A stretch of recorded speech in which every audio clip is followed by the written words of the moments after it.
Have you ever wondered what happens when a family becomes so powerful that they start marrying themselves? Today we're diving deep into the bizarre and fascinating story of the House of Habsburg, a dynasty that ruled vast swaths of Europe for centuries, all while practicing a level of inbreeding that would make your family tree look like a straight line. So, who were the Habsburgs? Imagine a family so influential that at their peak, they controlled Spain, Austria, the Netherlands, parts of Italy, and huge chunks of the Americas. Their motto was, "Let others wage war. You, happy Austria, marry."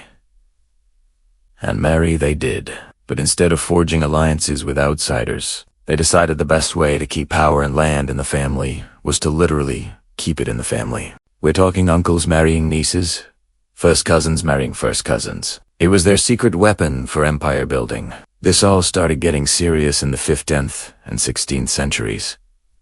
The goal was simple: consolidate power. If a Habsburg princess from Spain married a Habsburg archduke from Austria, all that land, wealth, and influence stayed under one family name. On paper, it was a genius strategy. No messy negotiations with rival kingdoms, no giving away precious territory as a dowry. It was the ultimate family business model. But this strategy had a dark side, one that became increasingly obvious with each generation. The most famous physical trait associated with the Habsburgs is the Habsburg Jaw, a severe underbite, also known as mandibular. Many members of the family had a prominent lower jaw and a thick lower lip. If you look at portraits of rulers like Emperor Charles V, you can see it clearly. It was so pronounced for some that they had trouble chewing or even speaking properly. The problems weren't just cosmetic, though. The constant inbreeding led to a host of serious health issues. High rates of infant mortality, epilepsy, and developmental disabilities plagued the family. Their genetic pool became a shallow puddle, concentrating harmful recessive genes.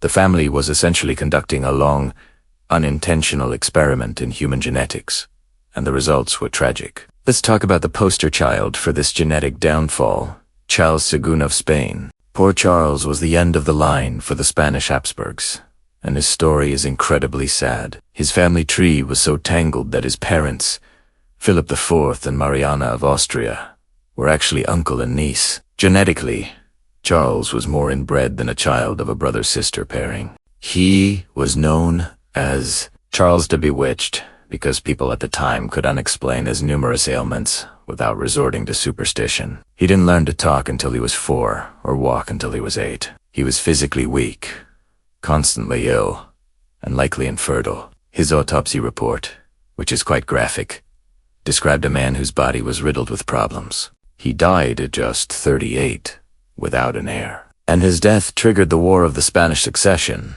a massive European conflict to decide who would take over the Spanish throne. The Habsburgs' greatest strategy for keeping power had ultimately led to its loss. After the disaster of Charles II, the Austrian branch of the Habsburgs learned their lesson. Short of nas, they started to branch out a bit more. Although cousin marriages still happened, the famous Empress Maria Theresa, a formidable ruler in her own right, had 16 children. One of them was Marie Antoinette, who would later lose her head in the French Revolution. While the Habsburgs continued to be a major force in Europe, the era of extreme, systematic inbreeding was largely over. Their legacy became a cautionary tale. So what can we learn from the Habsburgs? Their story is a powerful reminder of how ambition, when taken to an extreme, can backfire spectacularly. They built one of the most powerful empires in history through a unique strategy of marriage, but that same strategy became their undoing. It's a fascinating intersection of history, politics, and genetics. They were a dynasty defined by their crowns, their lands, and, ultimately, their own DNA. The House of Habsburg officially came to an end after World War I. Over 600 years after they first rose to prominence. Their palaces still stand in Vienna.